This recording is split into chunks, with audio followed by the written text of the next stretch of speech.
देव बरो दीस दिवं तुमकां. बापाचे, पुताचे आनी पवित्र आत्म्याचे नांवीन आमेन.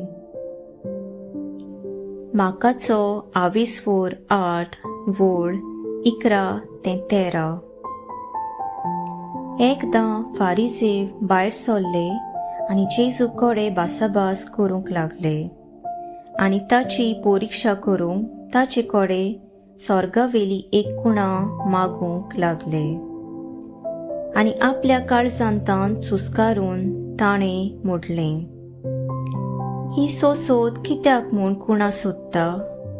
हांव तुमकां खरेंच सांगतां, हे सोस्ती खुणा मेलचीच ना. आनी तांकां सांडून तो नव्यान होड्यार चडलो आनी पेले तोडी गेलो. देवाचें उतर. देवाचो व्हड उपकार. आयच्या वाचपान आमी आयकलां, फारिझेव जेजू लागीं स्वर्गावेली एक खुणा मागतात, पूण जेजू तांची ही वागणुकेक लागून दुखवता आनी खुणा दिवंक नाकारता.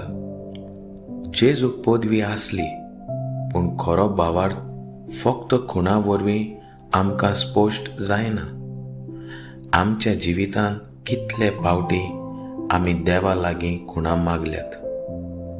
आमची मागणी देवान आयकूंक ना जाल्यार आमचो भावार्थ उणो जालो वो थोड्यांनी देव धरून सोडून दिला.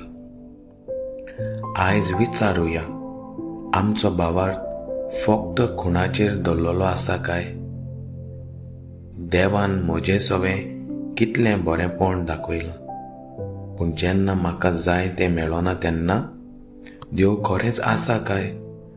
असले दुबाव म्हज्या मनांत आयल्यात.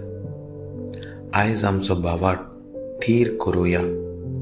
जिविताच्या वादळ मोडांनी देवाचेर आमी अखंड भावार्थ दवरूंक, खुणा वरवीं न्हय, पूण देवाचें आसणें आमी दर दिसा ल्हान ल्हान खिणांनी अणभवूंक प्रयत्न करुया.